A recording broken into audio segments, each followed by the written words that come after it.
So, a passionate,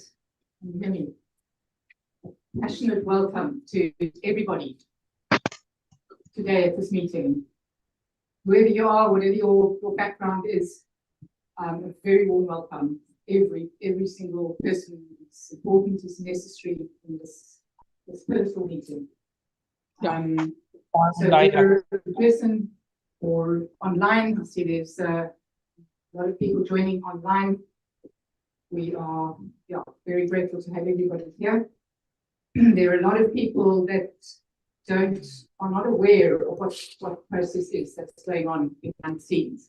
And yet this is such a pivotal, critical time, not only for your health, your children, your families, your constitutional rights, but also for our nation. And I really feel we hold a light for Africa here in South Africa. And whatever we do here has a far-reaching ripple effect. I ask you to just hold that light as we go through this meeting and share it with whoever you can, your communities, your churches, your groups, whoever it is. This is just, as I said, critical information so that we can actually build an informed community, so that we can make choices from an informed position, and that it's not too late, essentially. So Advocate Sabelo Sibanda, he's well known to many of us. He's an incredible soul who is passionate about protecting our health rights, our sovereignty, our dignity, and I'll go as far as to say our existence. Provocative, but I think,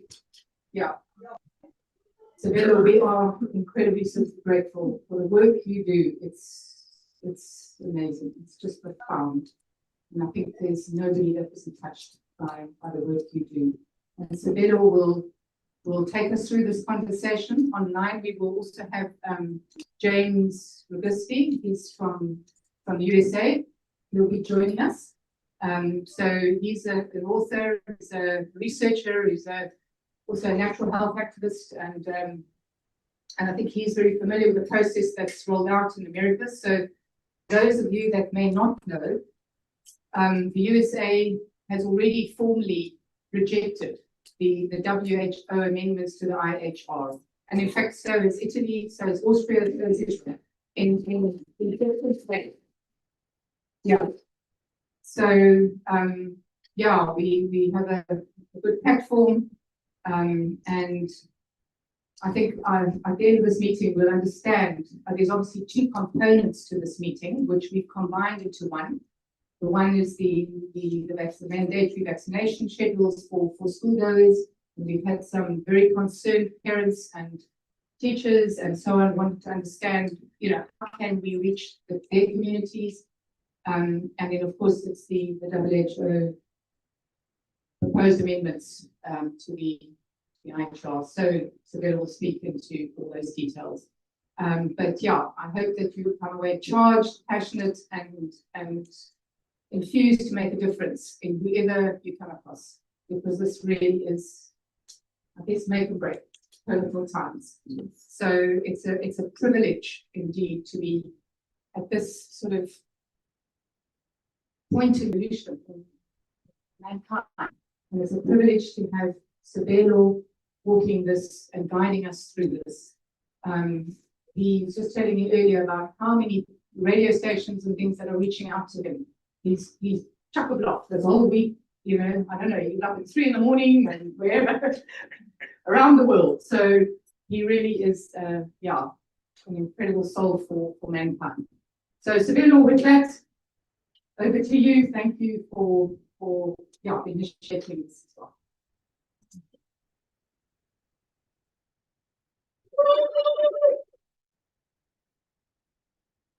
Helen, thank you so much. It's an honor, and definitely I consider it a privilege for us to be alive for a time such as this. because in many ways, it is testing us to push to the limits the purpose for which we were all born. No one is here by mistake. And at the end of our talk today, my hope, my personal desire is that each and every one of us will leave this place with the idea that, where do I go from here? What do I do with what I have learned tonight? Our topic, from the school gate to the who gate. I'm really grateful to LifeShine Wellness Center for opening up this space so that life can shine. If life does not shine, then we've lost everything. And we are the ones who are the vessels by which that light can shine.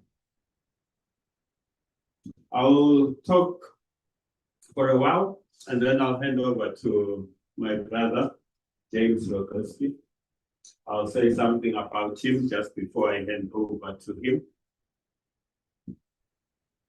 We are faced with a situation in this country right now where the children of this country, possibly the most vulnerable people that we have, in the sense that if we as adults cannot rise up and speak for them, who will speak for the children? Let never the day come when one day they will look us in the face and say, what happened?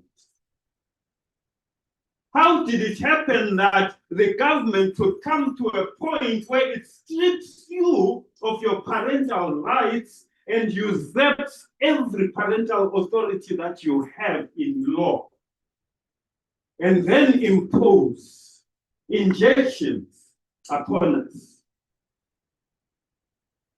We start with the school gate because that is where they capture them. The who gate, that is where we'll bury them. From school gate to who gate. One of the things I would like to emphasize, and one of the things that I would love for you to take courage in, is the fact that whatever it is that they are trying to achieve by seeking to vaccinate the children is illegal. The constitution of this country does not allow them to do it. But the constitution is a mere book with written words in it. For the constitution to find expression, we the people have to give it life. We have to challenge where the constitution says that parents have an obligation to their children. The parental care is from the parent. The parent has to stand strong today and say, not under my watch. I am not going to allow for my child to be imposed upon by government, because Section 28 of the Constitution clarifies that particular aspect. So first and foremost, as a parent, you need to know your rights. Section 29, the right to education. Section 29 of the Constitution is unconditional. Every child in this country has a right to education, but what the minister is trying to do now with his health regulations, or rather admission to school regulations, is creating a position where now education will be conditional, which violates the constitution of the land, which violates the rights of every learner who will be imposed upon by this proposed legislation.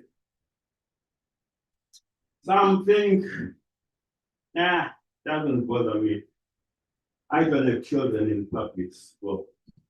And I don't intend to have children in public school. Or looking at some of the people here tonight, some within the same age range that I'm looking at here probably think, I don't have children to worry about. Mine are done with school. But believe you me, when we protect the children, we don't protect simply because they are our biological children. They are the children of humanity. That is where our obligation lies. That is where our responsibility lies. When we grow up, any parent has the right to discipline me if I'm being naughty on the street. Go home and go and complain, get a beating again. What were you doing in the first place? So we have a collective responsibility to ourselves and to our children. So now let's look at what the minister has proposed. The most problematic part of the regulations is Regulation 14. Section 14 of those regulations talks about the jabbing of the children. The minister has listed 6 conditions. I'm not going to go through everything as such. I just want to lay a foundation, and I'll refer you to the People's Lawctivist YouTube channel. That's where you'll get the details of what it is that we are talking about. So now, what the minister has basically said is that unless a child can produce evidence by way of a vaccination certificate that they have taken the jab, they will not be allowed to get into school. Total violation of the Constitution. But then, trying to outsmart everyone, the minister says there is a possibility that parents may apply for exemption. Did we not see this script during the days of COVID? We were told that there was a possibility that if people, for religious reasons, medical reasons, or cultural reasons, did not want to take the jab, they could apply for exemption. The same is what we are being told now. But what sense does it make? Here I am. I'm not a medical practitioner in any sense whatsoever. Would it make sense for me to take decisions on whether people should be exempted medically or not? I'm not qualified in that regard. But the minister is telling us that the head of department in the education is the one who now has the authority to decide whether one qualifies medically. How can a bureaucrat within the education system be tasked with the responsibility of deciding whether your child's medical grounds are valid or not? Amazingly, those medical grounds have to be motivated by someone who is registered with the HPCSA. So now you have someone who is supposed to be qualified saying this child must be exempted medically, and you have this non-qualified individual deciding, nah, this is not good enough, this child must go and get a jab, otherwise no school for the child. We are told again that culture, religion, are also grounds upon which you can apply for exemption. The same AOD who has now been elevated to being a medical expert is now a cultural expert, knows each and everyone's culture and can tell us whether our cultural practices are valid or not to deserve exemption. That same individual can tell us now that from a religious perspective, he knows every religion in the country and can decide whether or not this person on religious grounds can be exempted. How can he or she be so blessed by God to be an expert in everything? in education, in health, in religion, in culture, all in one person. We are being taken for a ride, and we cannot afford it.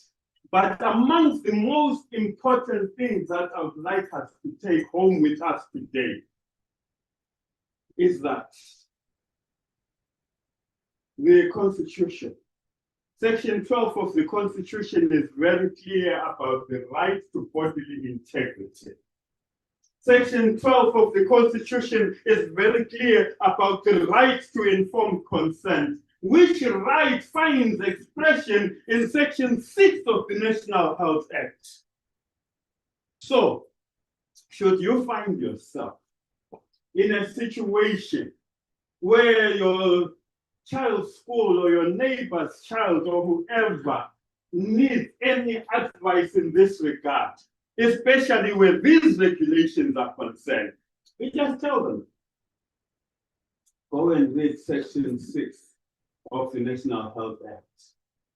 But the unfortunate thing, though, having said that, which also speaks to these regulations, just out of interest, in the room, how many people here are English speaking or would identify as being English? Almost half the room.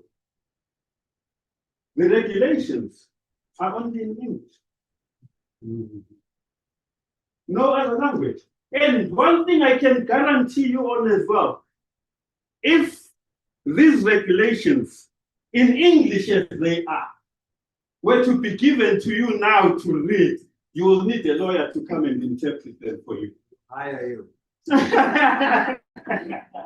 So they are couched in such a manner that even if they are in English, only a certain segment of the English-speaking part of the population can relate to these regulations. Every other language group has been thrown out.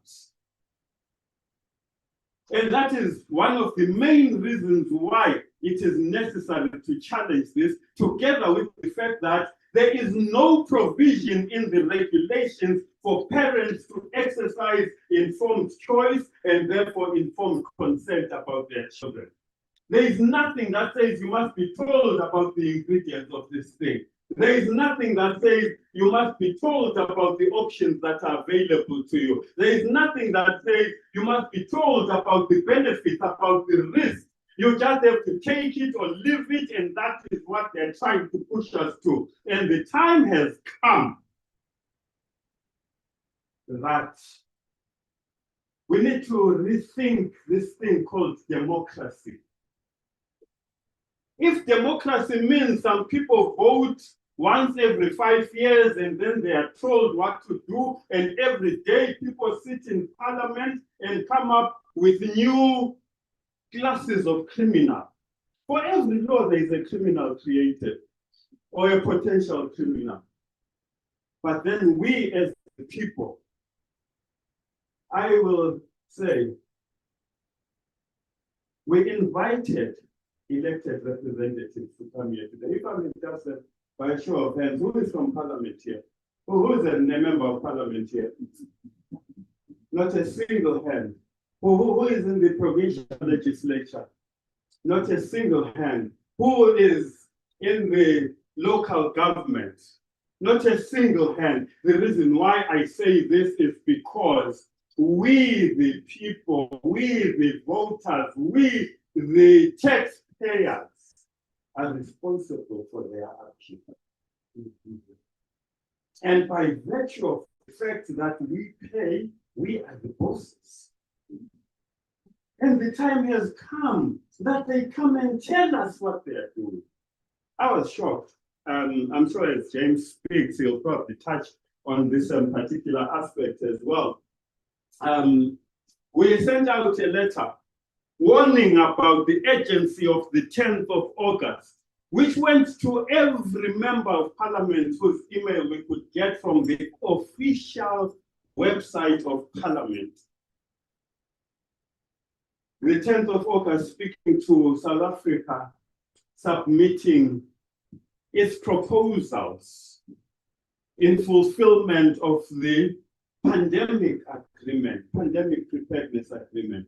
I was shocked when I looked at a message that James sent me a couple of days ago to find that South Africa actually did make a submission. To find that Africa did make a submission without exaggeration.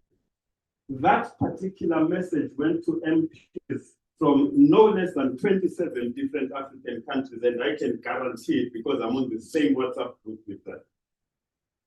And I put it in there. But they go and make submissions in our name. So now, I'll basically say, where do we go from here?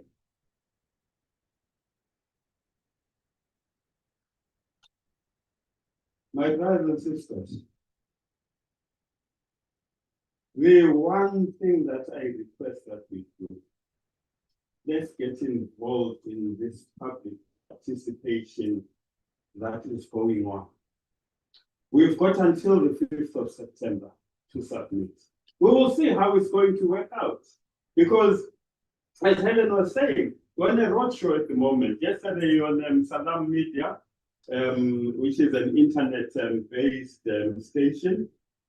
Tonight we're here at LifeShine, tomorrow at Crossroads Zenyanga, and also Bush Radio, and LN24 on Thursday, and then Saturday with the community in Joburg, Black House Collective, and Upondo Loma Africa, and then Northbrook on Sunday, Bush Radio again on Monday, and then Radio Cup on Tuesday. Because of the importance of this, they were waiting for Radio Bonele to also confirm, Bonele FM, as to when exactly we will be at their station so that we can get this message out. And one of the things I will clarify, some people tend to believe that when you say something against government, you are therefore against a particular political party. Here, there is nothing about any political party. It's about each and every one of them failing up to speak for us. It's about each and every one of them simply deciding that we don't matter enough to have our views heard by them in person. It is necessary for them to participate in these community dialogues. And we will press and we will press and we will press till such time that we engage with them in these community dialogues. So make sure you participate. Make sure that I will request there is on the People's Lawctivist YouTube channel a playlist which basically goes your child, your responsibility. The third of those videos actually goes through the process by which to comment. It goes through the necessary documentation that is needed for you to be able to make a meaningful comment. And the other thing that I will also encourage is that I'm not saying follow my line of thinking. If you read those regulations and you're happy, by all means, it's your constitutional right to support. If you don't support, that's fine. It's your constitutional right as well to say why you do not support. So I would encourage each and every one of us to also go to the extent, I know what's going to happen tomorrow when I'm at Nyanga, because at Crossroads, because the people have already indicated that they would like these regulations in their language. They've indicated that, look, we've seen some of these things that you're talking about, they don't make sense to us. We would like this in our language. It's high time that we all requested for the minister to communicate with us in a language that we understand. Let's not wait. I've seen it in court so many times. These innocent souls at times who are told for the first time in their own language what law they have broken. All along, even if that law is there and is written, they can't relate to it because they don't know, they can't even understand what that law says. when they get to court, they are suddenly told there's a constitutional right to be communicated with in their own language. And this piece of legislation is about discrimination, which is in violation of Section 9 of the Constitution, because this is unfair discrimination. I asked the question in the video, the third video, as to who is the minister discriminating against here? Is it the children in the public school? Or is it the children in the private school and homeschooling? However, which way you look at it, there is discrimination. If you look at the children in the public school, they are being discriminated against because they are being told they must take a jab whether they like it or not, otherwise they'll not get any education. If you look at it from the perspective of the child in private school, that child is being discriminated against because if indeed the minister is right that these 6 medical conditions identified are so life-threatening that children must be jabbed, it means the minister is telling us that if you're in private school, we don't care about your lives. You can die, we don't really care, but we'll protect these ones. On what basis? Which of these 2 points of discrimination can be justified?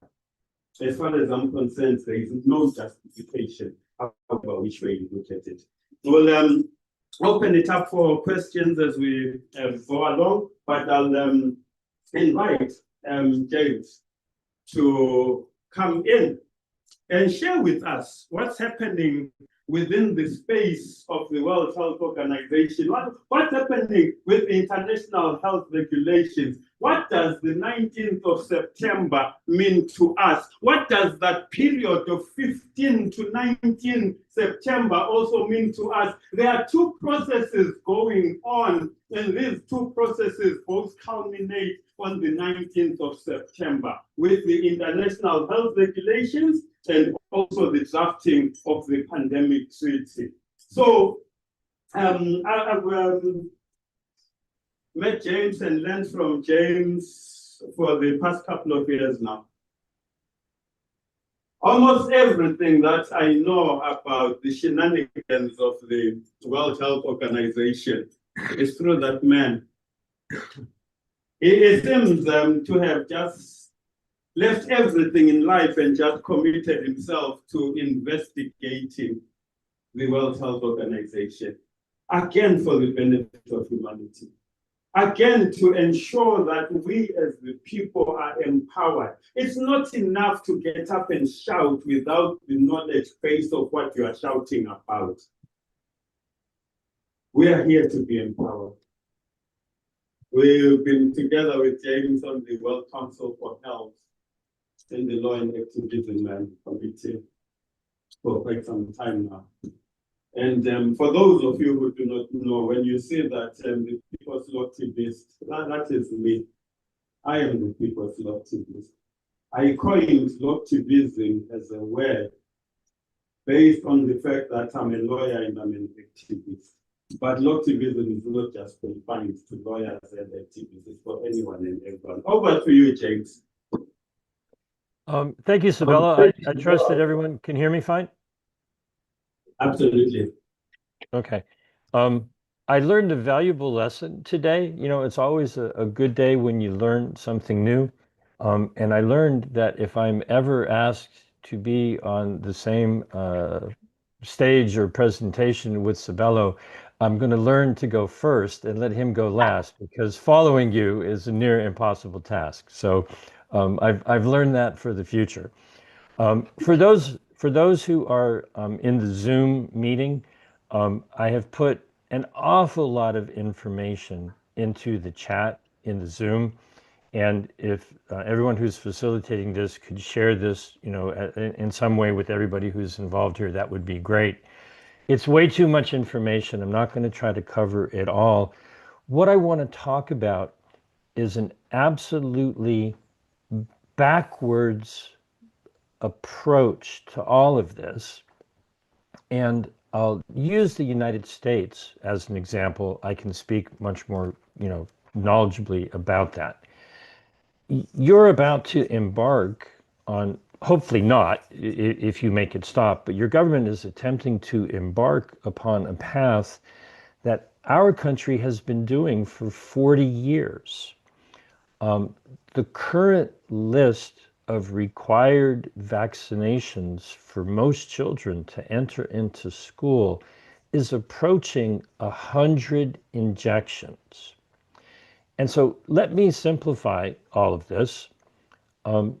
If you were to ask anyone in the room, if you were to ask any teachers or school administrators or public health officials or doctors or anyone in the United States, any Department of Health and Human Services, FDA, CDC, Congress and the Senate and everyone else, have you received these nearly 100 injections that you would require children to receive? We're talking about injections that pregnant women receive so the fetus get it in utero.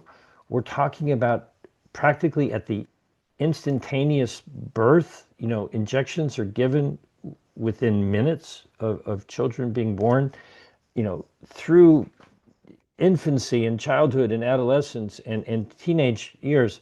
There's about 100 jabs that the United States requires their children to get. But the people who are setting those requirements have not fulfilled those requirements.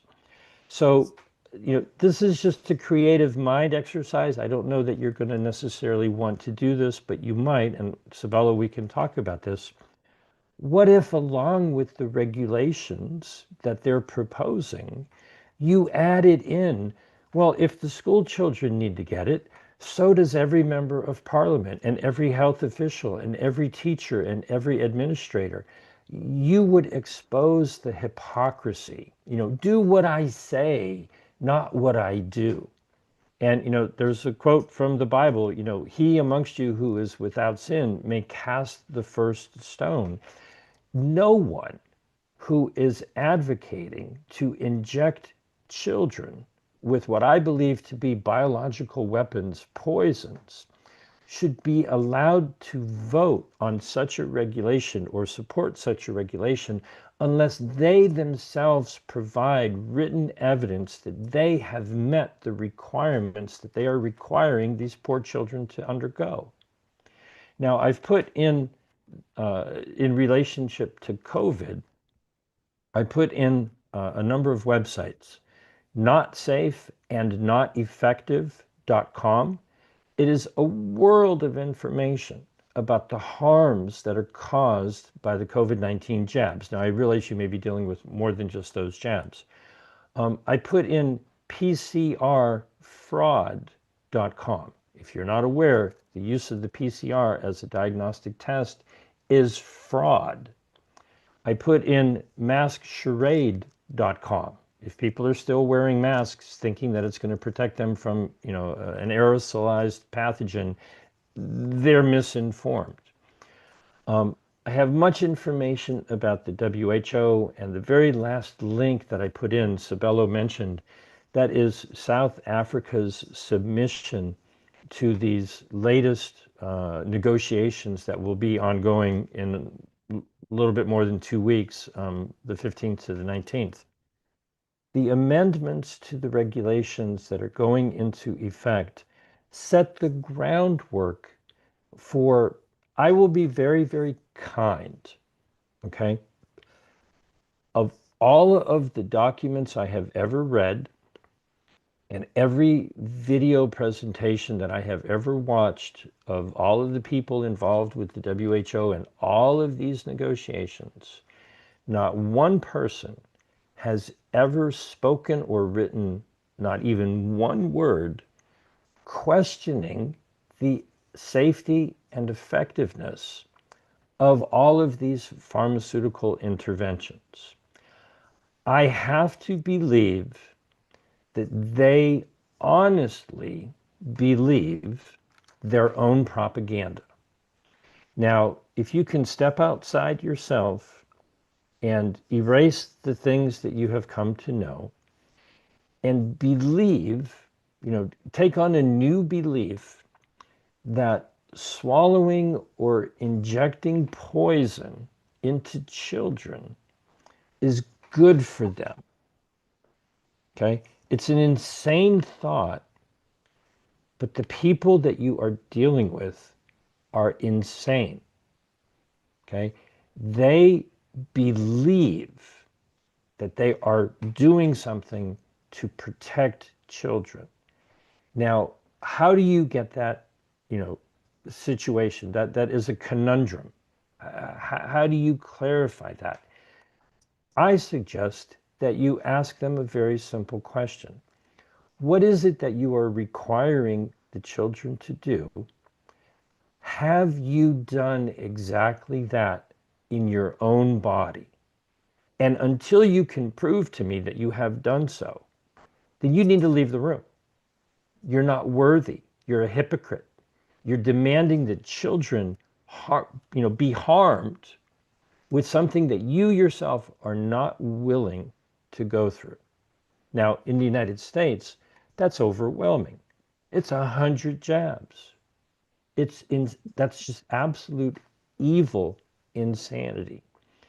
And so with the WHO, what South Africa and many of the other nations are arguing is not whether or not this is good for people's health. They're arguing that the money that is made from profiting from products that harm people under the guise of protecting them from pathogens with pandemic potential, they're arguing over who will share the benefits from the products that cause harm. They're negotiating what they call a pathogen access and benefit sharing system. They want to incentivize the search for pathogens that have the potential to cause a pathogen, send them to the laboratory in Switzerland so that they can be analyzed, maybe enhanced, and turned into money-making products that the WHO would control, purchase in great numbers to put into a stockpile, which then could be used as your local government sees fit. If you could imagine that you're a tyrant, step outside of wherever you may live, go to another country, and just imagine that there is a tyrant who wants to force inject, something into the population, okay? Well, you can't do it if you don't have the product on the shelf.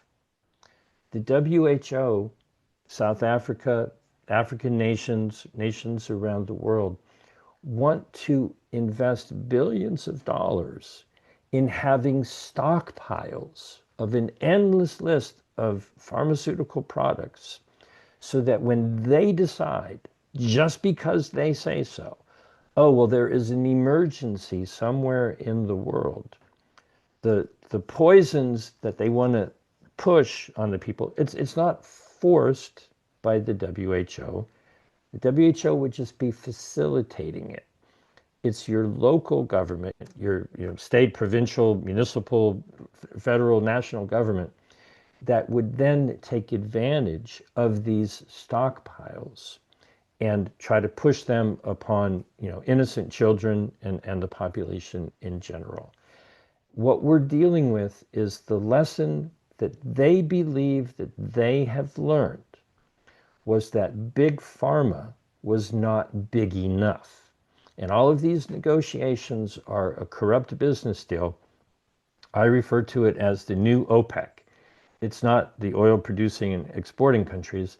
It's the Organization of Pandemic Emergency Corporations. Who's going to pay for the jabs that the children get? In many cases, governments have contracts with these companies to manufacture these. It's a guaranteed profit for those companies. And the WHO wants to funnel money through their organization to do the very same thing. The tyranny is happening, as Sabelo has eloquently put forth. The hypocrisy and the tyranny is being put into regulations by people who are hypocrites. They would not do it to themselves, but they want to do it to children because they are the weak link. They think they have control over that. And I'll just leave it with, if you allow that knowingly, if you knowingly do not use everything you possibly can to push back against that, then you have to look in the mirror. And when it comes time for you to meet your maker at the end of this life, you're going to have to explain your inaction, because all it takes for evil to succeed is for good people to do nothing. So do everything you can to spread the word, raise everyone's awareness. And I'm always available for people to call me through Telegram or WhatsApp or Signal or whatever. If y'all have any questions about my work, happy to help you out. We must make this stop. And believe me, it's not just where you live, it's going on everywhere in the world. So thank you.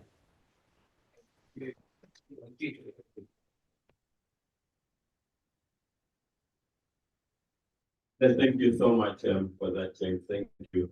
What I'll do is that once we're done, I'll make sure everyone gets your number so that they'll be able to contact. And honestly, when James says this, he means it, because I tried it at first. I thought, yeah, okay, sure, just give your number out to the whole world, send a message. And indeed, within some hours, there was a response. I was like, okay, which doesn't happen all the time. So now what we're going to do is, if anyone has any particular question or contribution that they'd like to make, and this also goes for the people who have signed in via Zoom, that if you have signed in via Zoom and you'd like to say something, use your, it's called what's an e-hand, and then we'll take note of that. And for those who are physically in the room, thank you so much for your attendance. Please feel free to also lift your hand, and we'll be able to get your contributions. And what I'll request is that in making a contribution, let's be cognizant of the fact that there's lots of people who may also have issues that they would like to raise. And you'll note that I'm not confining it to questions. I'm not going to create the impression that James and myself are the gurus and we're just here to take questions and no one has the right to make their own point heard as well. But in making your point heard, I'll humbly request that you don't become a third speaker for the night. So it's open online and in the room. Please kindly, by show of hands, let us know that you are here and you'd like to make a contribution.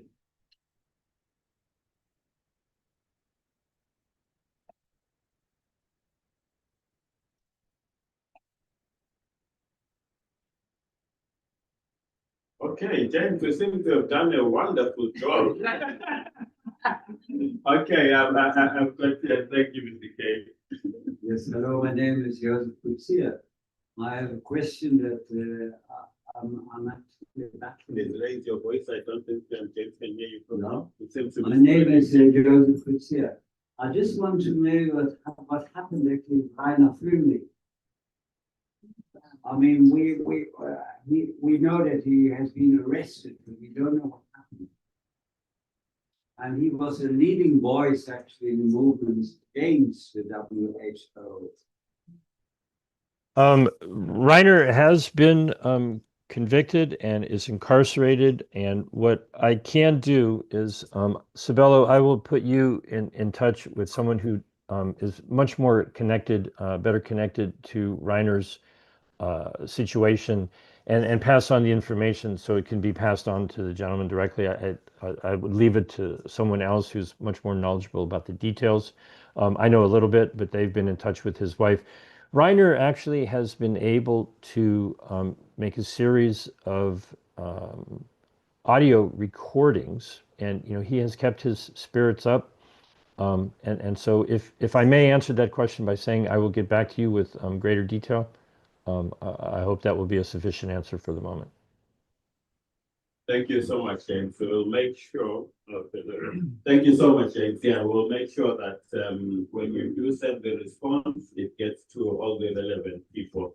And I see online you've got Dr. Made Oliver. Please unmute yourself and speak, Dr. Oliver. I just want to say thank you to you, Sabelo, James, and LifeShine Center for tonight. I'm sorry I couldn't be there. You are amazing. One thing as a general practitioner that I can just say to parents, and it's important that they know, they think they take their child for a 6 weeks injection, but they don't know that the child get 10 injections on their 6 weeks injection, because it's a 6-in-1 injection with diphthery, tetanus, pertussis, hepatitis B, which is a sexual transmitted disease. Why would children get a sexual transmitted disease vaccination and they get 4 before they're a year and a half old? So parents just need to start digging into what their children are getting and start doing their own research. You're not protecting your children. We all lived and survived till now. We went to chickenpox parties so that we could get natural immunity. There was a study released a month ago that if your child gets measles, which you treat with vitamin A, he gets a T-cell immunity that protects him from cancer later on in his life. So we just need to let our fullness and our immunity take over and be as God made us and do our own research and not just trust what we get in a syringe that's been put in our body that doesn't protect us from our mucosa, our nose and our mouths. It has aluminium in it, it has mercury in. I personally think this whole vaccine rollout is because of the thing that Kennedy did in America, where he stopped the thimerosal or the mercury in the vaccines. We in South Africa have a lot of stock. We're going to lose a lot of money. Now they're pushing this vaccine thing to get rid of the extra stock. Thank you again, all of you.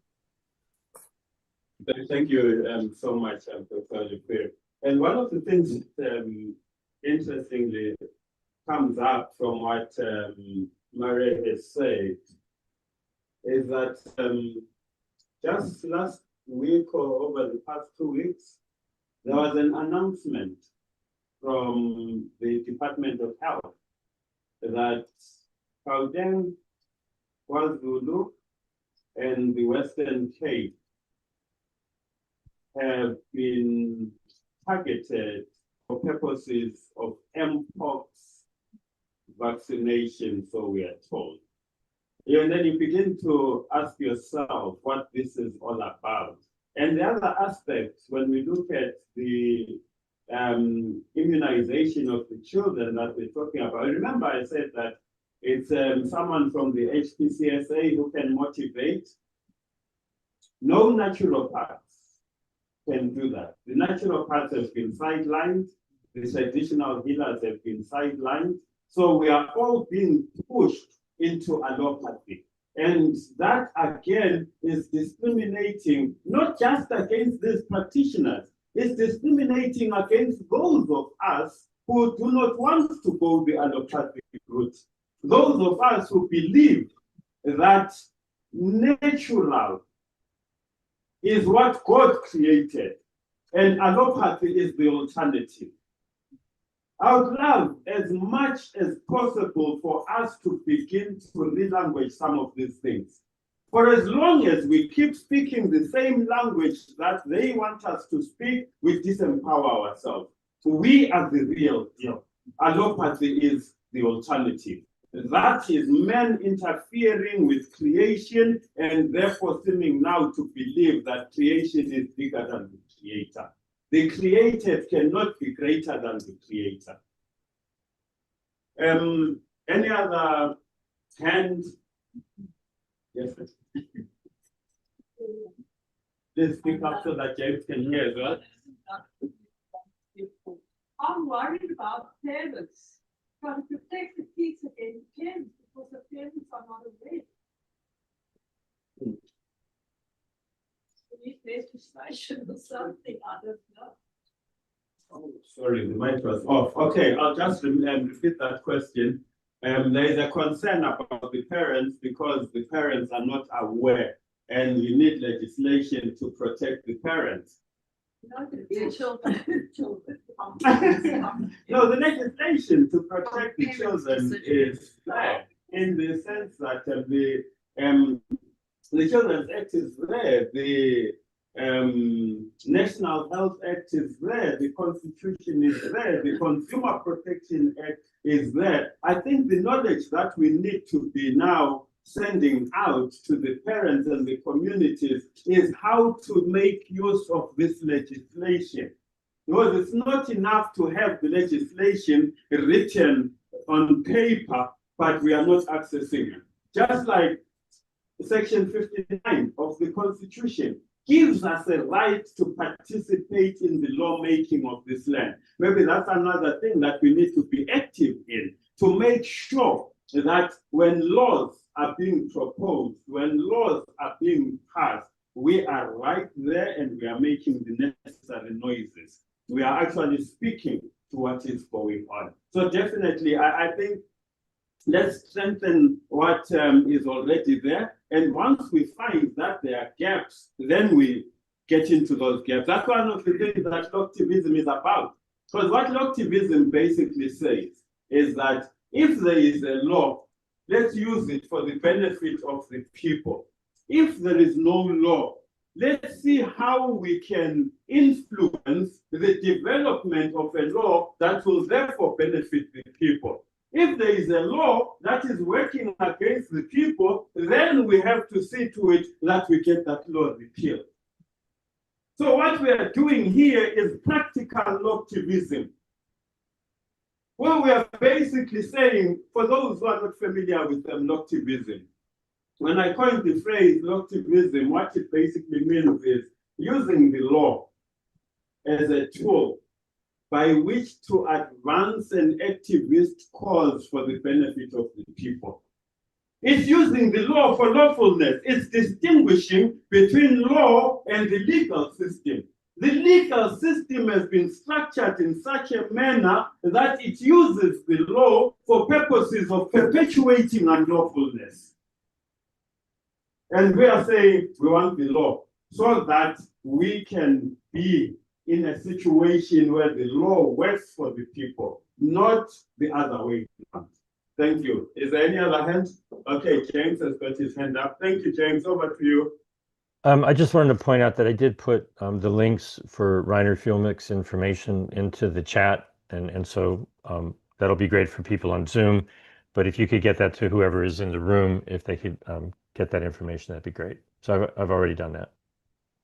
Okay, thank you so much, James. Yeah, we'll get that. Thank you, thank you. Okay, there is a question that has been put on the YouTube channel from Dr. Susan Polslow. She says, is there a way individuals mandating products can be held responsible for adverse outcomes due to their instructions? Definitely there is. And that is one of the reasons why we are educating the people now. In actual fact, now I don't know how many of us here are aware of this. When the message started going out about what government is planning on doing, there is a parent who phoned me from Khayelitsha, and he says, I'm really concerned about this. Is this really true? Is this what government is planning? And then I said, yes, it is, because it's on their own paperwork. And then he says, but how can you tell us that this is being planned for the future when it's happening. I said, I don't understand what you're talking about. He says to me, this is last week. He says, last week, Thursday, my daughter came back from school saying her arm is sore. And on inquiring what has happened, the daughter says, we were injected at school. We were told that we're being injected against HPV. And then I thought, okay, let me do some research on this thing. Why is it such an issue to the children? I'm not a doctor, but Dr. Google told me that this is a condition that affects people who are sexually active, more particularly people with multiple partners. And I'm thinking, what exactly are we trying to say if we're injecting these young children? And again, it raised the point and the question for me, which I have found very puzzling. Why parents have been silent about comprehensive sexual education. Because that is being taught in class. We learned biology at school, we didn't learn sex. But now children are being taught about condoms at the age of 10. So now it made sense that, okay, they are preparing these young children so that they can make them sexually active. But parents are quiet. School governing bodies are quiet. That just puzzles me as to how such things can be allowed. So to Dr. Foster's question, yes, definitely, they can be held accountable, and those are some of the things that we are looking at to see how exactly we will pursue that. We've actually, just this past couple of days, I got some information about similar cases that are going on in Europe. And we'll see how we can basically do that here as well, because people have to be held accountable. It's a crime to just inject someone. If I clap someone right now, the police will be all over the place. But now, if they inject with something that has the potential to destroy someone's life, is that not attempted murder? If they inject and the person dies, is that not murder? So definitely something can be done, will be done, and is in the making of being done. Thank you so much. Is there another hand? Thank you, Mr. K.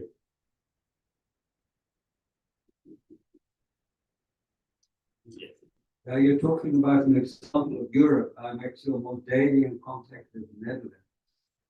And my sister told me that there's a special television station in the Netherlands that has 300,000 subscribers.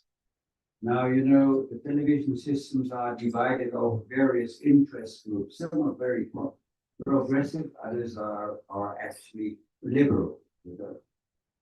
This group has only a few hours of broadcasting a week. And in that broadcasting, they tell the damn truth about the whole COVID, etc. So medical experts that talk there straight against the government. So the government has tried to close down the television station.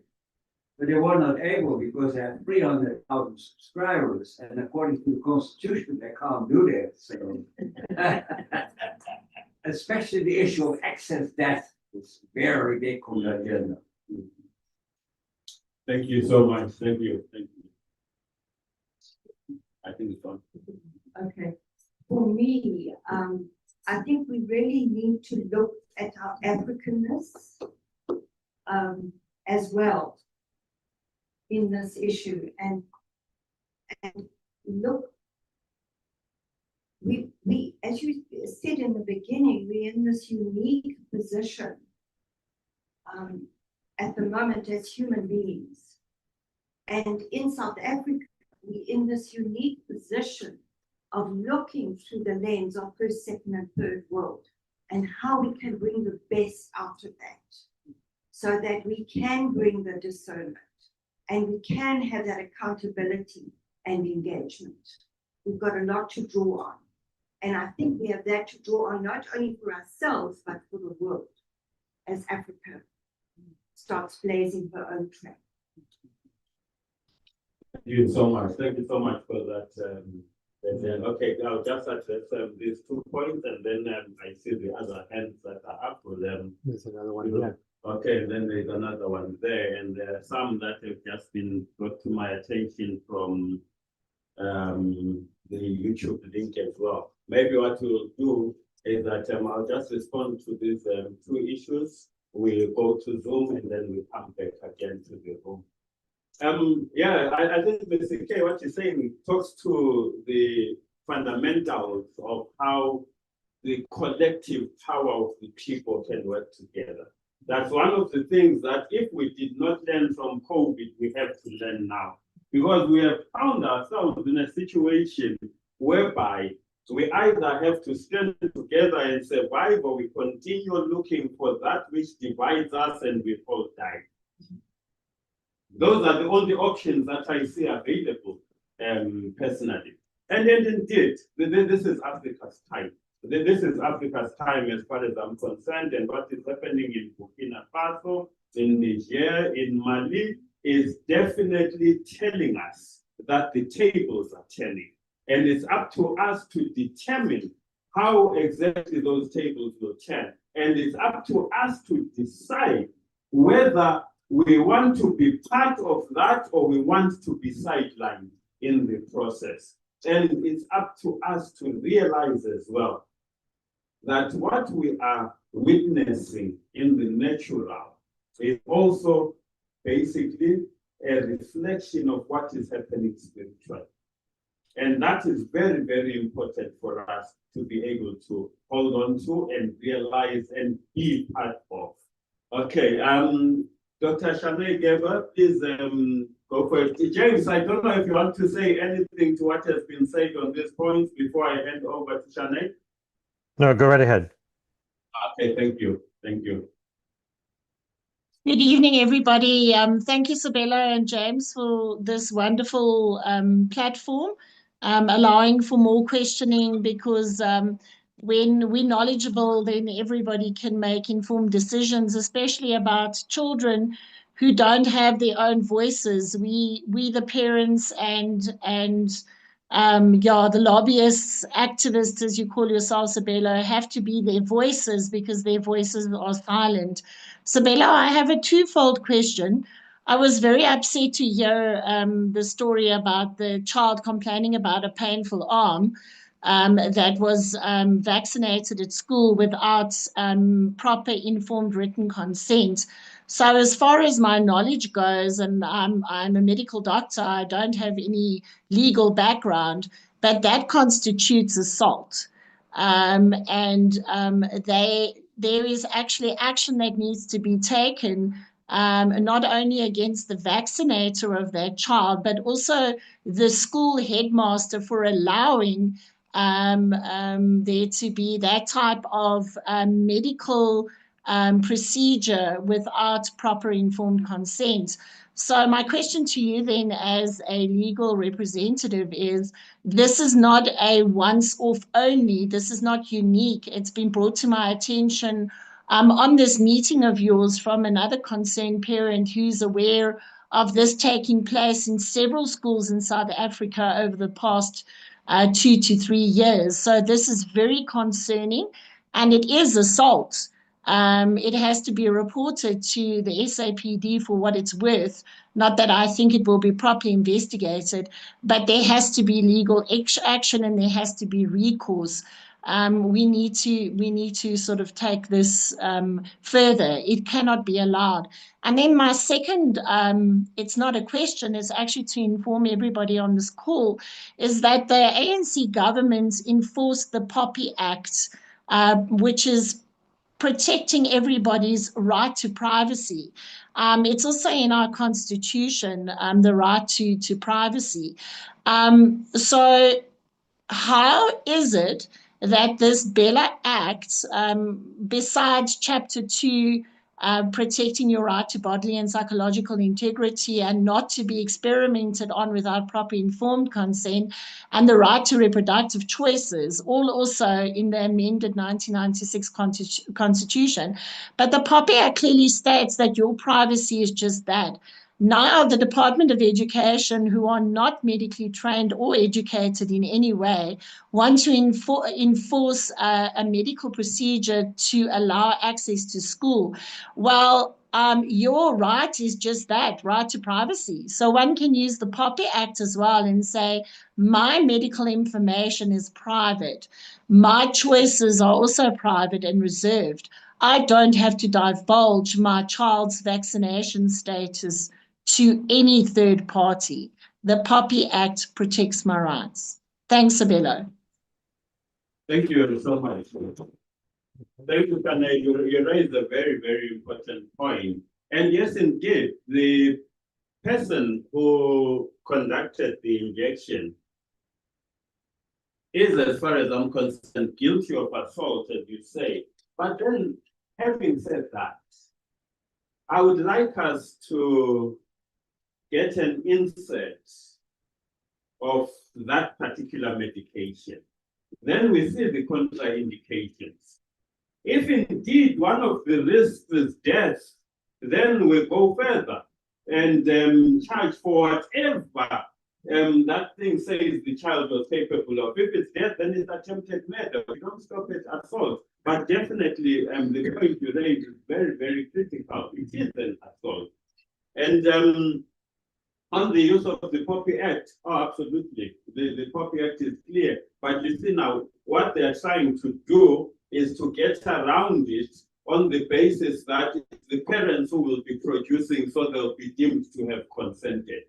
But based on the Poppy Act, the parents can refuse and say, no, I'm not going to disclose the medical records of my children. Then we'll see how that goes. That's a very interesting argument, actually. I'll research further on that. I love it. I love it. Thank you, Shanae. Okay, back in the room. Okay.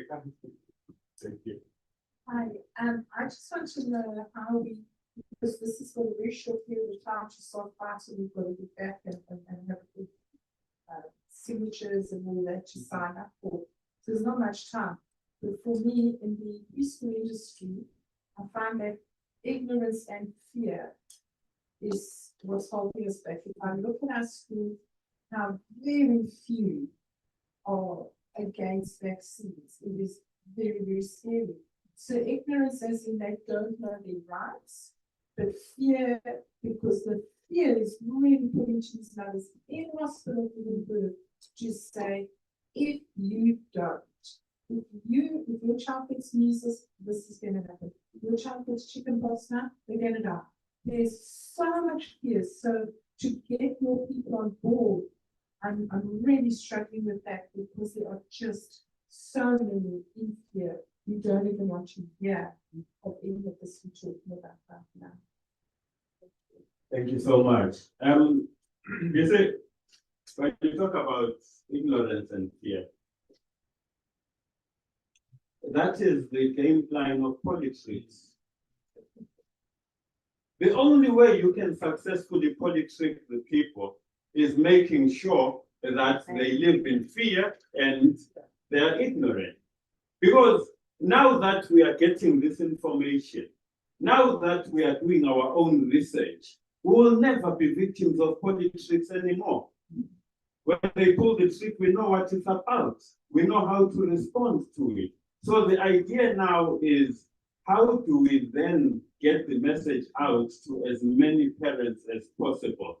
And the thing as well that I will request, as we communicate with people, let's not communicate from a perspective where we portray the impression that we are anti this or pro that.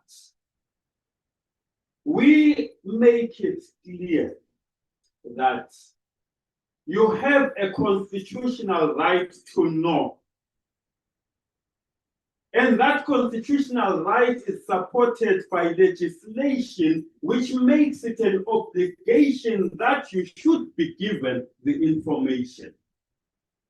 Once you see the benefits and you see the risks, it's up to you to decide whether you want to risk your child's life in this manner or not.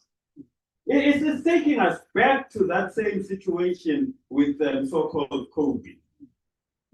If I had decided then to take a vaccine, so-called, and I come into this space and everyone is not jabbed, why should I be afraid? Because I'm ready for you. Bring it on, I'm ready. But then I'm the one who's more fearful. So it doesn't make any sense. So the whole idea, my idea is that we make it a point that we communicate. Maybe what we need to be working on, I'll really encourage those of us who are able to write or make comic books or some of these comic strips on YouTube, whatever. Let's communicate this at a level that people can relate to. Let's go the other way from the way that politics is going. Because politics communicates in a manner that is totally inaccessible for the ordinary person. But let's make it accessible to the ordinary person. Within the International Alliance of Lawctivists, we'll welcome anyone who can help us to get the message out in an understandable manner. Because I accept it. As much as I do the best I can to communicate, I might not be communicating as effectively to some people as I do to other people. So for those people who are equipped with the gift of communicating to a particular class or group of people, please come on board and we work together and make sure that the people know what they need to know. Thank you. Okay. I'll come to you today. Thank you, Andrew.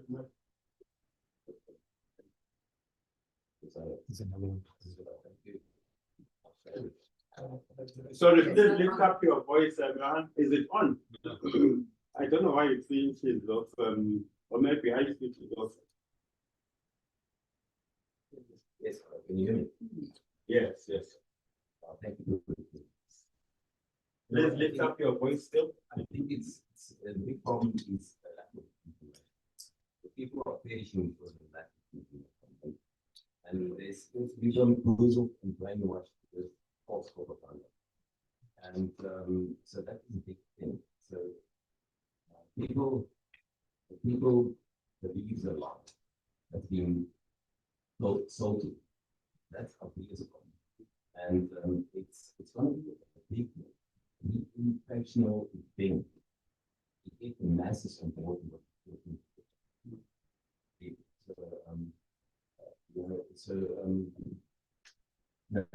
you'll never get mainstream access to the people that control it. So how do we get rid of the masses? We understand how they can people. So whatever, take the word for it, the word autism never existed to notice, but you self-fight and get autism. You'll never see it. It never existed. And it's also proven now that all unvaccinated communities just know zero autism amongst the unvaccinated. So autism is a big problem. It's exponential rising in the last since the vaccine rolled out. So I think we collectively have a responsibility to try exposing the truth. And that's a big thing. And we need to brainstorm regarding how do we get the truth out. But that is the biggest thing, because the truth or sickness is always that. And so we need to shine the light on the lies and then we can understand it.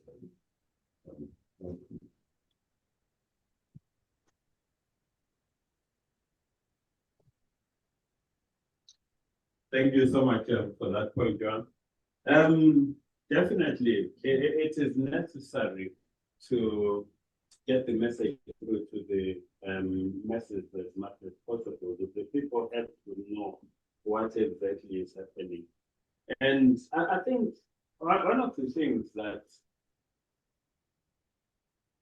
is proving to be a big job in its own way is that literally from birth, people are exposed to this belief. You're right about believing. They've been exposed to this belief that allopathy is the way to go. And if you don't listen to your doctor, then you are the problem. It's not the doctor who's the problem. And even if you are over drugs and die because of the drugs, people will not blame the doctor. They'll just take it as nature or blame you for whatever it is that you've gone through or are going through. So I fully agree with you about the necessity to take the message. And how do we do it? The manner that we are doing it now, the reason why we created the People's Lawctivist channel is to get that knowledge out. But at the same time, the beautiful thing that is happening is that community radios are reaching out and saying, we would love to get this message out there.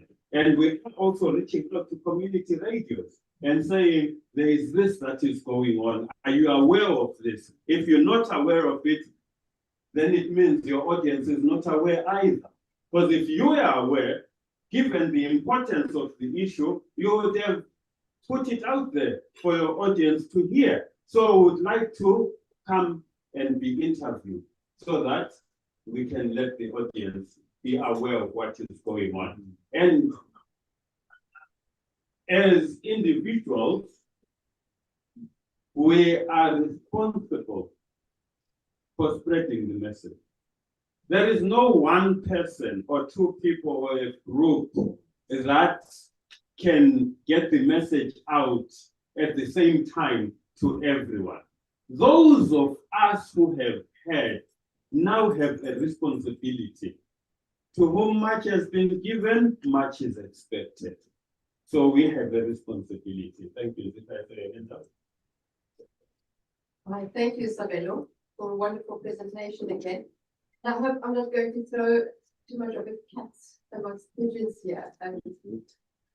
The problem we have as well, which I think a lot of people are not aware of, is that the moment a child is born in a hospital, the parents issue a birth certificate, which is they become an informant, and they hand over the child to the state. You lose your right, you are a parent. You're renting them, you're looking after them. The state actually has more rights over your child than you do. And we've handed it over. So that's the one issue that we should look into and start educating people on the whole birth certificate fraud, which is not the topic today. However, it circles back to the fact that they can do this to our children. A solution would be for people who, let's say we do have our children, and how do we handle the situation out there? If we receive the vaccine that we say we have to have or get the vaccine, what we can maybe do going forward, that we send out, number one, a conditional acceptance of the vaccine. So we don't go in saying, no, we don't want it. We say, yeah, sure, we'll take it, but you need to guarantee that these give us a list of the ingredients, give us the side effects, and that these list of ingredients and these side effects will not actually affect my child. So we're coming in from another point of view without fighting them and saying, no, we don't want it. We just say, prove to me or guarantee that this piece of, or this liquid you're injecting into my baby will not, or my child or me, will not cause an effect, an adverse event. So that is the one thing we can do. And the other very, very powerful tool we as people have, as men and women, is that we can send notices of liability to the people who are doing to us what they're doing to us. The health minister of health, the schools, if they do that, you go to the minister of education, we put them on notice. It's a very powerful tool. Thank you so much, Victor. Thank you for that. Definitely, on the aspect with the birth certificates, you're right that it's a topic for another day, and it is an important topic in its own way. And that is why it is necessary to get through to the parents, begin to educate the parents within the context of the current constitution. Because what we've seen happening in other places is that parents will take a decision and say, no, I'm not going to do it because once my child gets a birth certificate, they are now part of the system. And then they're told that then your child has no right to anything. Your child cannot access anything whatsoever. So that ignorance and fear thing comes into the equation. And on the notices of liability, again, I'll refer to the third video on the your right, your responsibility playlist, and say that at the end of it, there is a proposed approach to the responses to the minister. Please include that. Please include it in there so that they know exactly what the people feel. The good thing with the template that I've created and put there is that you can change it around as you see fit. You can decide what you want to add on to it. You can decide what you want to remove, but it helps to sort out, because one of the things we have found when it comes to this public participation is that there are some comments which government just totally ignores. People simply write, I disagree with these regulations. Government looks at that. They don't even count it as a contribution. But if you specify, this is the aspect of the reg that I'm talking about, and this is what I am saying about it. But I'm further suggesting, which is the point that Rita is making as well, that over and above commenting, come up with your own suggestions as well. I suggest you do this. I suggest you do that. So you'll find it in video number 3. And if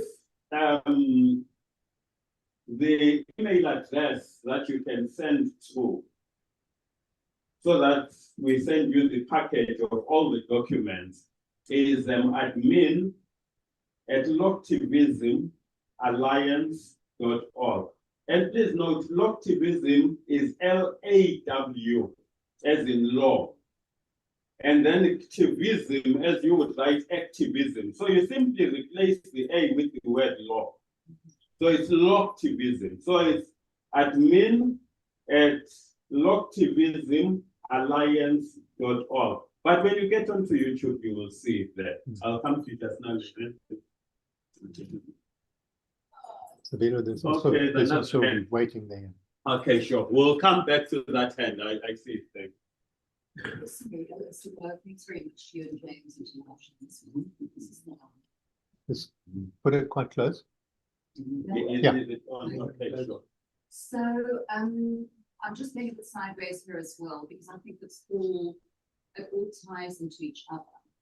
And when, in my opinion, when you see something like this coming from the government, you know that they are getting a lot of pressure. So, and that's from their powers that at the end of the, sorry, I can't do this. I get very nervous. But so they're getting a lot of pressure from their masters, basically. But what I want to say is, a few months ago, I was very involved in medical cannabis. And there was a whole thing. The minister said, no, shut down CBD cannabis, the whole katuti. And the industry got together, and 2 days later, everything was turned around, and he had to basically absorb what he had said, and they turned it around and said, okay, you guys can carry on. But it shows you what happens when the people stand up and say, we're actually not going to take this nonsense, and you need to listen to us. So, thank you. Thank you so much for that.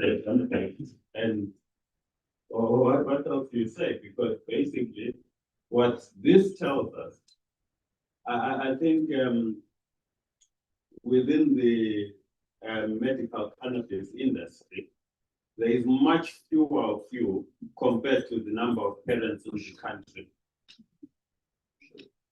So if a handful of people can influence laws that speak to a particular industry, what more when parents come together, grandparents come together, aunties, uncles? How do we proceed from there? Okay, I've seen Shanae, I saw Leslie Ann, and I saw Elizanne. So I'll go in that particular. Oh, okay, sorry, just hold on. I'd forgotten about the YouTube. Oh, sorry. Okay, there's a question from Kelly Smith who says, do teachers at public schools need same vaccination record as the children? As far as I'm aware, they don't. And that's a very good question, because if this thing is contagious, then they also need to get it just as much as everyone else in the school does. Maybe that's another thing that can be put into the submissions to government. Just like what James was saying about parliamentarians, that parliamentarians must be asked to inject themselves with these things that they want to put in the children. So we put it out to the teachers, to the heads of schools, to the school governing bodies. Let's have everyone join the line, and then we see where we go from there. So just leading on. Oh, sorry, I think sorry, Shanae, over to you. We'll come back to it. No, not a problem. I think that is a very, very good question from the YouTube person attending, that you must note, Sabelo, because if this is so highly contagious, I'm in complete agreement, and I believe Dr. Peter Belain raised this last week as well, our pediatrician, that if they want to mandate all these vaccines on our grade R's, grade 1s, and grade 8s, then everybody involved in the schools should also be forced to take it. But that's besides the point now, so point well raised. I agree with the previous lady. Remember, united we stand, divided we fall. There's strength in numbers. We cannot allow 1% of the world to dictate to 99% of the world. We have to stand together. When we stand together, they will have no choice but to agree. Sabelo, something that's a bit disheartening, and this is what I've been experiencing in the hospitals that I work in. As you know, I am a general practitioner, but I'm also a specialist assistant. So I assist the gynecologists during and obstetricians during procedures, theatre procedures, including cesarean sections, and a very bad I would like to call it criminal activity that I've noted is that immediately after the birth of a newborn baby, it is overwhelming in a theatre set up with a mother that's had a cesarean section, and the fathers invariably don't feel very well. Then they get bombarded by the maternity sister, who then very lightheartedly thinks that it's informed consent by telling the parents, I hope you don't mind, we're going to give all the baby vaccines now in the baby room, and then baby will join you when you return from theatre. And invariably I interject, and then I say, excuse me, sister, that's not informed consent. There's no legislation in place at the moment forcing any parents to vaccinate a 20-minute-old baby against any infectious disease. This baby has been born into a sterile environment and is at no risk of getting any infectious disease. So a lot of the sisters in Afrikaans, we say, "Wip their gat at me."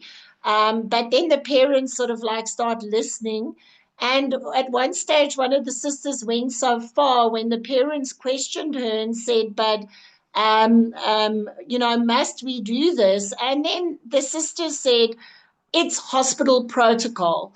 So my colleague and myself, the anaesthetist, then asked if we can please have a meeting with protocol because we've never met protocol, but we'd like to know who protocol is.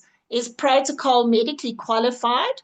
Can we see protocols, credentials? And protocol is not available, Sabelo. So I have requested unanswered if I can please speak to whoever these persons are that set up this so-called hospital protocol. So we need to start educating our labor ward sisters. We need to start educating our pediatric ward sisters and nurses. We need to start educating everybody that it is not protocol to tell somebody it's hospital protocol. That is not informed consent. And we should inform these hospitals that they will be and can be held liable for medical intervention without proper written informed consent. A colleague of ours, which is very loved, was fined last year by the Health Professional Council for not getting written informed consent before doing an emergency procedure on a patient. He had to admit guilt and he had to pay a massive fine. So my question then is to the Department of Education, who are not medically trained, to the Health Professional Council, to hospitals, to all clinics who are vaccinating children without getting proper written informed consent, you are going to be litigated against. If they litigate against a colleague for not getting written informed consent for a medical emergency procedure, then by golly, Sabelo, we need to use that against all these other people. Thank you so much for that. Yeah, no, I fully agree with you because we are basically looking at double standards if that is the case. So we need to be clear as to how we deal with that particular situation. And it is time that we begin to problematize these things. We cannot be silent when we see what is going on. We have a responsibility to let the people see what is going on so that they can make a decision for themselves. There'll always be some who will love it regardless of what it's like.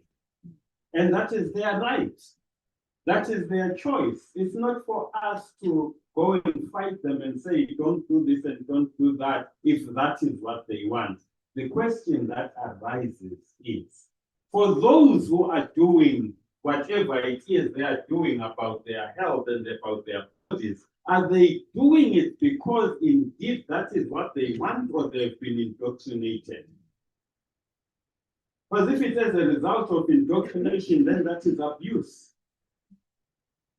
That's why the law protects against emotional abuse, psychological abuse. Abuse is not just physical. There are different manifestations of abuse, and the state cannot abuse the people. Thank you. So I think it's quite clear that we're up against misinformation and cruelty. And what does that mean for us? I would say we need to place the opposite there, and we need to be sure of it within ourselves. So we address it as individuals as well. And so each one of us can bring our awareness to the situation and also be aware of how we work thought, word, and deed with this problem of cruelty that we're actually dealing with, misinformation and cruelty. And we can also, when we bring our awareness out, we start looking at strength and at kindness as a strength, not a weakness, and compassion. So actually, as we work as individuals on this, we come into our own wholeness, and it becomes more and more powerful. So we don't need to separate the how and the why, particularly in Africa. because Africa knows the value of a story well told. Thank you. Thank you so much. Thank you, Lydia. I don't think there is anything to add to what you just said.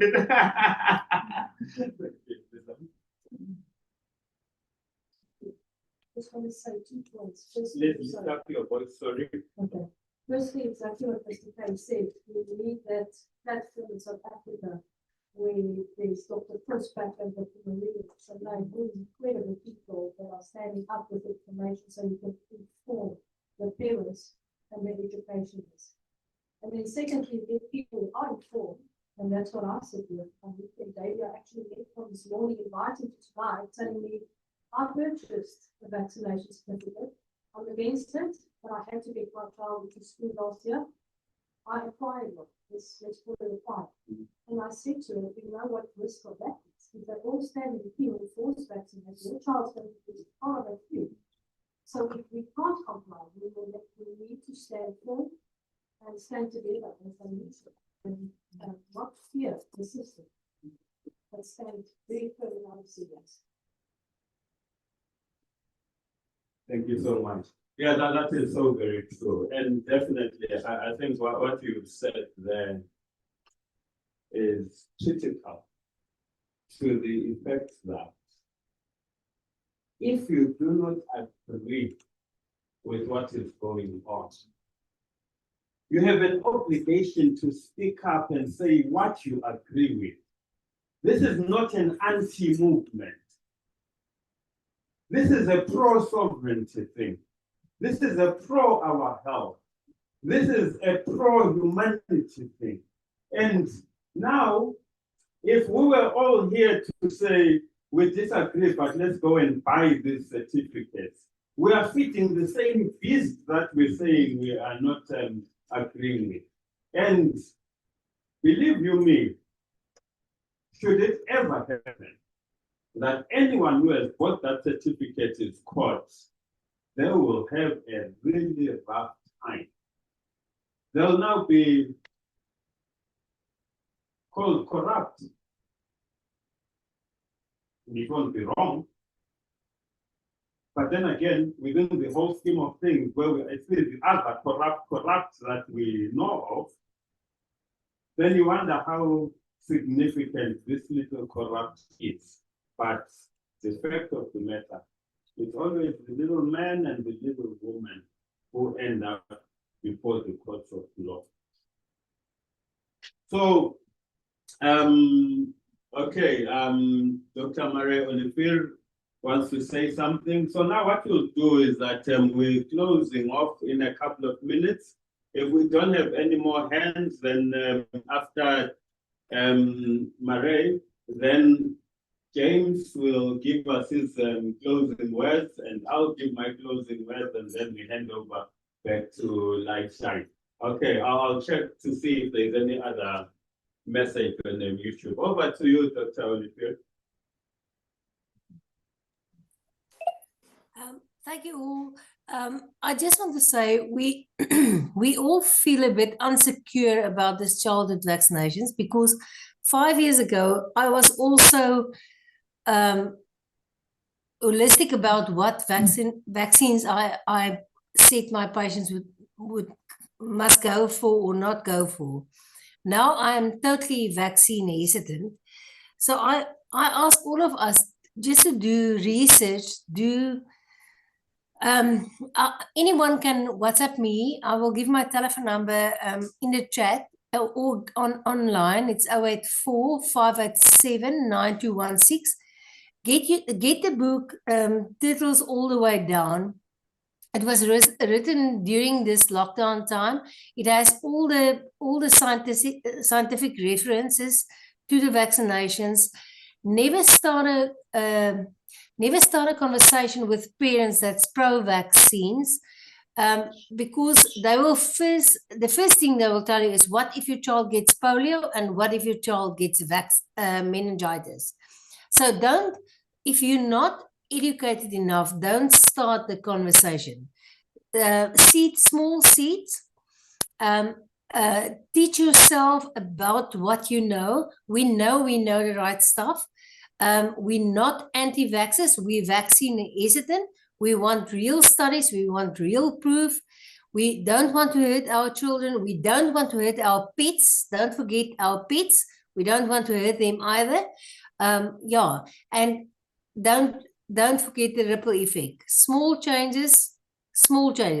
Even if you touch two parents and their children don't get vaccinated with the increased incidence of autism, we do make a change. Thank you all for a wonderful evening. Thank you so much, Mary. Thank you. And there is another question which has been put on YouTube. Do the courts apply for protection order for harassment against every parliamentarian from Aline Williams? I'm not aware of any, but then again, the law has provision for protection orders. So I don't see why it cannot be done. So some of these things is basically testing the law.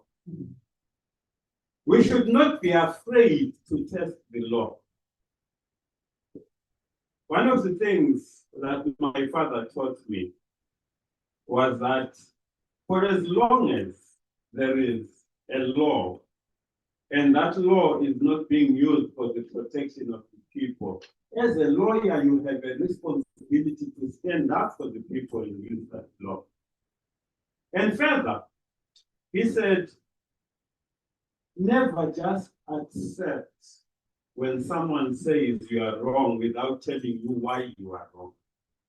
So if what we are saying is wrong, we should not be cancelled. We should not be denied airtime. We should be told why we are wrong. Then we will get to a realization of the error of our ways. For as long as no one has shown me the error of my ways, I will genuinely believe that what I'm doing is right and I'll do more of it every day. Pushed by my motto, which basically says, be the best that you were created to be. Accompanied by, today I am better than I was yesterday. Over to you, Maria, is that a new hand or is that an old hand? Over to you, James. Your closing words, and I see that Maria has put in the chat her cell number. We'll make sure that it also gets onto the YouTube channel. Over to you, James. Thank you so much.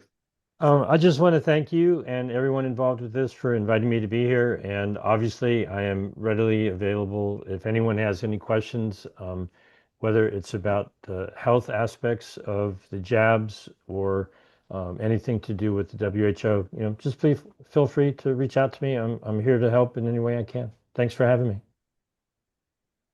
Thank you very much, James. And we'll make sure that everyone.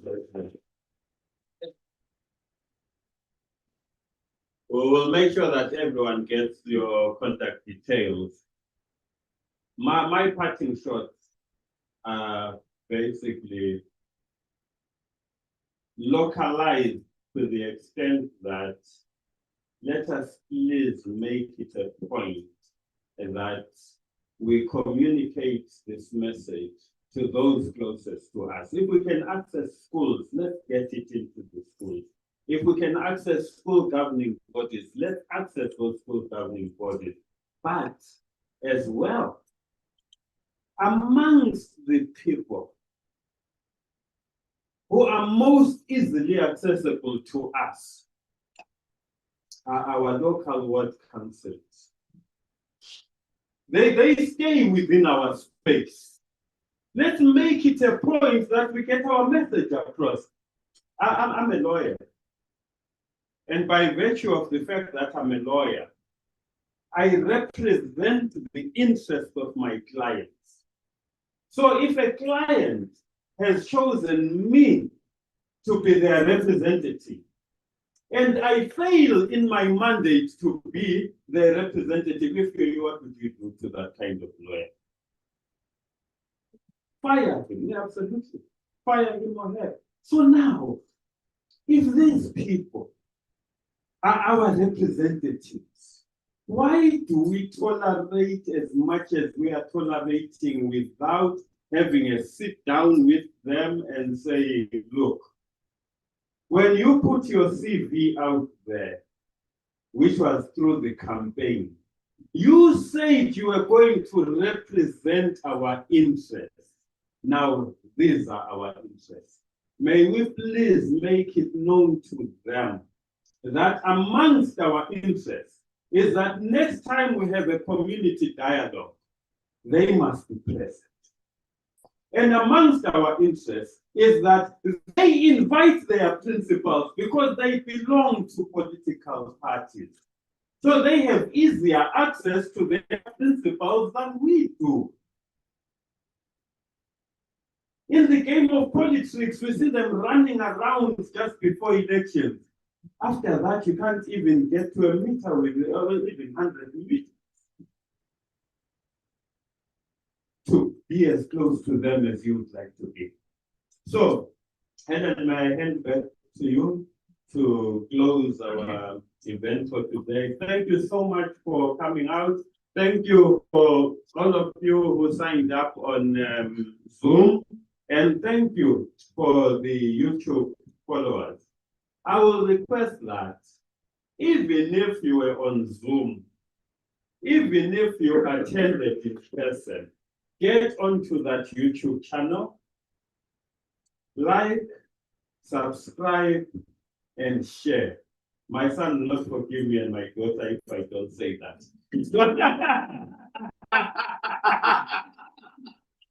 They're very clear.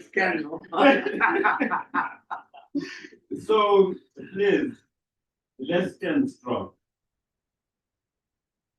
Let's ensure that our individual strength is combined to a point where it's collective strength, not for purposes of destruction, but for purposes of protecting the interests of humanity. Thank you so much.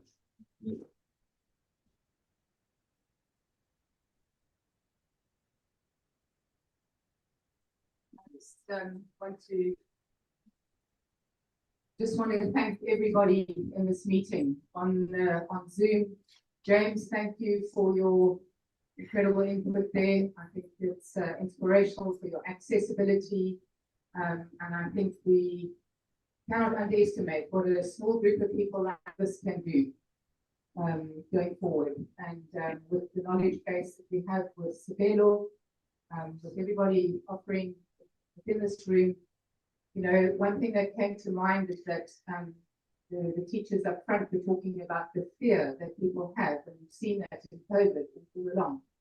But the problem is they don't understand why they shouldn't do it. So you could say, oh, it's bad or whatever, but until you lay it down, and actually until you give them the science back, and you actually talk about the aluminum sulfates and the, you know, the formaldehydes and all these things, and actually lay out a scare protocol, that's when the wake up happens. And that was what was going through my mind.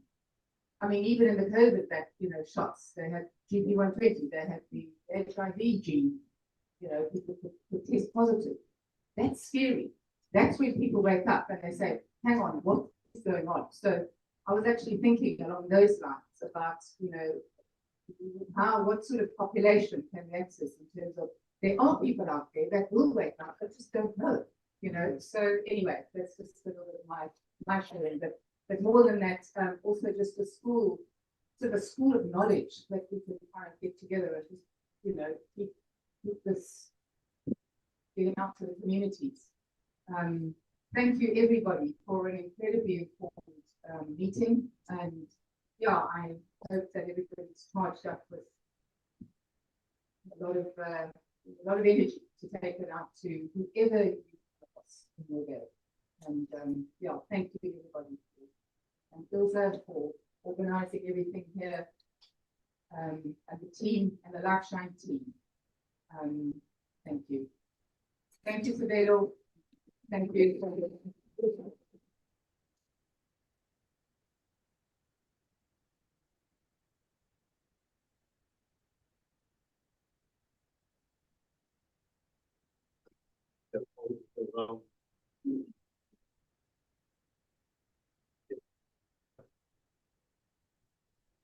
Just want to see whether. Yes.